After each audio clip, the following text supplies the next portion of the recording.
नमस्कार दोस्तों, आप मुझसे जुड़ चुके हैं, इसके लिए आप सबका तहे दिल से शुक्रिया। अगले 8-10 मिनट में आपसे जुड़े रहने की कोशिश करूंगा। आप देख रहे हैं हमारा खास कार्यक्रम विजय फैक्टर। तो 2024 का साल तो सियासी रूप से बड़ा गर्म रहा। BJP versus Congress, NDA versus India के बीच में दुश्मनी जैसी दुश्मनी रही। अब सवाल उठता है कि 2025 में क्या ये सियासी दुश्मनी और ज़्यादा बढ़ेगी? क्या सियासत और नीचे जाएगी? क्या राजनीतिक नेताओं की प्रतिष्ठा और नीचे गिरेगी? या फिर इसमें कोई सुधार आएगा? पूरा वीडियो आप देखिएगा, फिर मैं अपना निर्णय सुनाऊंगा, लेकिन आप बताइएगा ज़रूर अपनी राय कि आप क्या सोचते हैं। कुल मिलाकर 2024 में लोकसभा चुनाव हुआ। बीजेपी पिछले 10 साल में पहली बार बहुमत से चूक गई, 240 पर टिक गई, 32 सीटें कम आई और इनकी भरपाई चंद्रबाबू नायडू, नीतीश कुमार, एकनाथ शिंदे आदि लोगों से करनी पड़ी। ये कसक 2025 में भी क्या जारी रहेगी मोदी के मन में, या फिर 2040 को 240 को 272 तक पहुंचाने में कामयाब हो जाएंगे? लगता नहीं है। लगता तो यही है कि 2025 का साल भी मोदी जी को इसी कसक के बीच में गुजारना पड़ेगा और कभी इस बैसाखी कभी उस बैसाखी का ध्यान रखना होगा। खास तौर से बिहार वाली बैसाखी का, क्योंकि नवंबर में वहां विधानसभा चुनाव होने वाले हैं और नीतीश कुमार अपना पाउंड ऑफ फ्लैश मांगने से चूकेंगे नहीं। तो हम मानकर चले कि जैसा 2024 में वक्फ bill, one nation one election bill JPC के पास चला गया, वैसे ही 2025 में भी जो बिल पेश होंगे वो इसी तरह जेपीसी के पास जाएंगे। वक्फ बिल तो हो सकता है सरकार पास कराने में कामयाब हो जाए, हो सकता है बजट सत्र में ही ये काम हो जाए, लेकिन उसमें चंद्रबाबू नायडू और नीतीश कुमार के कितने संशोधनों को स्वीकार करना पड़ेगा और उनके दबाव में विपक्ष के और कितने संशोधनों को स्वीकार करना पड़ेगा, ये देखना दिलचस्प होगा। ऐसा ना हो कि वक्फ बिल में सरकार की मजबूरी हो जाए इतने ज़्यादा संशोधनों को स्वीकार करना कि जो उसके मकसद था बिल लाने के पीछे का, वही मकसद खत्म हो जाए। वन नेशन वन इलेक्शन, इसमें तो तीन तीन, कुछ लोग कह रहे हैं 4 संविधान संशोधन करने पड़ेंगे। 2/3 बहुमत की ज़रूरत पड़ेगी लोकसभा में भी राज्यसभा में भी, यानी लोकसभा में 360 से ऊपर चाहिए, राज्यसभा में 160 से ऊपर चाहिए। क्या ऐसा संभव हो पाएगा?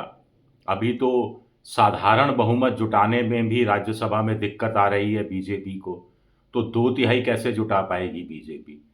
इससे साबित होगा कि 2025 का साल राजनीतिक रूप से बहुत गर्म रहने वाला है। 1 फरवरी को बजट होगा, उसके 10-15 दिन बाद चुनाव होंगे विधानसभा के, दिल्ली के। स्वाभाविक है मोदी सरकार रेवड़ियां बांटने से चूकेगी नहीं। केजरीवाल ने तो अभी से रेवड़ियां बांटने का सिलसिला शुरू कर दिया है, महिला सम्मान योजना हो या फिर संजीवनी योजना हो। ये रेवड़ियों का बढ़ना जारी रहने वाला है 2025 में भी। लेकिन बड़ा मुद्दा क्या है? सबसे बड़ा मसला है अमित शाह ने जो कथित तौर पर डॉक्टर भीमराव अंबेडकर का अपमान किया, वो सबसे बड़ा मुद्दा है। ये मुद्दा कांग्रेस के लिए, विपक्ष के लिए एक संजीवनी बूटी का काम है। आसान शब्दों में कहा जाए तो अंधे के हाथ बटेर लग गई है। अब इस बटेर का होगा क्या 2025 में, ये देखना दिलचस्प होगा।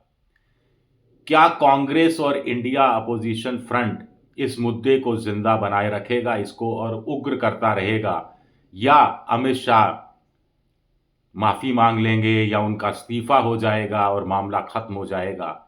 ये भी 2025 में देखना बड़ा दिलचस्पी का कारण बनेगा। कांग्रेस जिस ढंग से इस मुद्दे को चला रही है उसमें थोड़ा कंफ्यूजन दिखता है। अंबेडकर से सीधे सीधे दलित प्रभावित होते हैं, आदिवासी और ओबीसी अन्य पिछड़ा वर्ग उस रूप में प्रभावित नहीं होता। लेकिन राहुल गांधी कुछ घालम घाल कर किए हुए हैं। वो अंबेडकर वाले मसले में ओबीसी, आदिवासियों सबको जोड़ रहे हैं, जातीय जनगणना, संविधान बदलना, आरक्षण खत्म करना। उससे शायद काम चलने वाला नहीं है। एक दूसरी बात है कि संसद के अंदर प्रदर्शन आपने कर चुके, संसद परिसर में आप विरोध प्रदर्शन कर चुके, राजधानियों में धरना प्रदर्शन कांग्रेस के लोग कर चुके, प्रेस कॉन्फ्रेंस कर चुके। अब दलित बस्तियों में जाने की ज़रूरत है, वाल्मीकि बस्तियों में जाने की ज़रूरत है। वहाँ अंबेडकर ने किस ढंग से हिंदू कोड बिल को पास करवाया, नेहरू और अंबेडकर के बीच कितने अच्छे संबंध थे, ये बताने की ज़रूरत है, या इससे ज़्यादा ये बताने की ज़रूरत है कि कैसे उस समय संघ ने, हिंदू महासभा ने, जनसंघ ने, दूसरे जो हिंदू धर्मों के लोग हैं, उन्होंने हिंदू कोड बिल का विरोध किया था। सावरकर वगैरह नेताओं ने अंबेडकर के खिलाफ क्या-क्या अंड-बंड नहीं बोला था। ये सब बताने की ज़रूरत है। क्या कांग्रेस इस तरफ ध्यान दे रही है या उस तरफ कुछ और ज़्यादा काम करती हुई दिखाई दे रही है? ये जानना भी दिलचस्प रहेगा। अगर कांग्रेस और इंडिया पॉलिटिकल फ्रंट इस मुद्दे को 2027 उत्तर प्रदेश के चुनाव तक ले जाने में कामयाब रहते हैं, तो ये एक बड़ी जीत होगी उनकी। क्योंकि 2027 में उत्तर प्रदेश तक ये नारा, ये मुद्दा ज़िंदा रहा और इसका फ़ायदा अखिलेश और कांग्रेस को हो गया, तो यकीन मानकर चलिए 2029 के लोकसभा चुनाव तक भी ये मुद्दा हर कीमत पर ज़िंदा रहने वाला है और अपनी धमक के साथ मोदी सरकार के लिए परेशानियों में डालने वाला साबित हो सकता है।